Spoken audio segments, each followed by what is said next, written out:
ছেলের গোষ্ঠী বেহায়ার মতো 200-300 মানুষ মেয়ের বাপের উপরে যায় চাঁদাবাজি করে খাইয়া আসে। এর নাম হইল বরযাত্রী। কি যাত্রী? আরে ভাই, বরযাত্রী না, ওটা ভুল নাম। ওটার আসল নাম হলো কি যাত্রী? বরযাত্রী। কেন বরযাত্রী বলছে জানেন? ইসলামে বিবাহ উপলক্ষে একটা খাবারের অনুষ্ঠানের অনুমোদন দিয়েছে, সেটা হলো অলিমা। আর এই অলিমা করবে কে?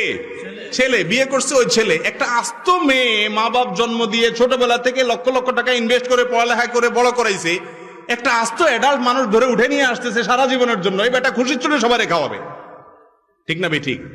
উল্টে আবার বেহার মতো আনে তো আনে, আবার যায় এদের বাড়িতে দেখা, আবার যৌতুকও চায়, ঠিক না ঠিক? এর চাইতে অসাধ্য দরজার নির্লজ্জ বেহায় আল্লাহর জমিন আর হতে পারে না। শ্বশুর বাড়ি থেকে যৌতুক চান, কত বড় নির্লজ্জ কাজ জানেন? আজকাল তো চায়ও না, কয় এমনি দেয়, এমনি দেয়। বলে যে ফ্রিজটা তো আসলে আমার দরকার নাই, আপনার মেয়ের শান্তির জন্যই তো ফ্রিজে রাখবে। আর মোটরসাইকেল আমি কি করব? আপনার মেয়েকে পিছনে ঘুরানোর জন্যই তো দরকার, তাই না? টেলিভিশন তো আমার লাগে না, আমি তো বাইরে বাইরে থাকি, আপনার মেয়ের একটু দেখা লাগে। বুঝছেন নি কথা?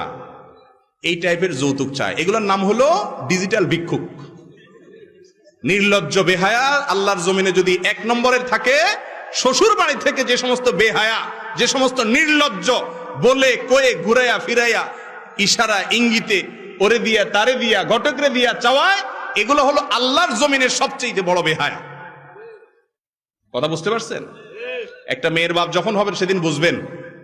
একটা মেয়েকে জন্ম থেকে বড় করা পর্যন্ত লক্ষ লক্ষ টাকা ইনভেস্ট করেছে ওই ভদ্রলোক ভদ্র মহিলা, আপনার শ্বশুর শাশুড়ি। আস্ত মেয়েটা উঠাই দিছে আপনার কাছে, সারা পড়ালেখা করাইছে মেয়ের বাপে। সার্ভিসটা নিবে কে? কথা বলেন। সার্ভিসটা নিবে স্বামী, তার ছেলে মেয়ে পড়াবে, ঠিক না ঠিক? সুস্থ রাখছে তার বাপ মায়, আল্লাহ করাইছেন, ওনারা ট্রিটমেন্ট করাইছেন, কিন্তু ভোগ করবে কে? স্বামী।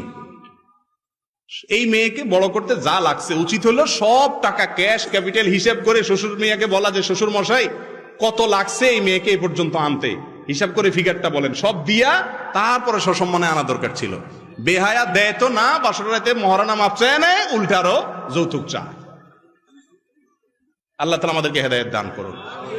বরযাত্রী এই জন্য বললাম যে আজকাল তো চুক্তি করে 300 মানুষ না 200 না, আমাদের 400-300 মানুষ আছে, কমাইছি 50 জন হবে, এরকম চায়া চিন্তি খায়। ছি ছি ছি ছি।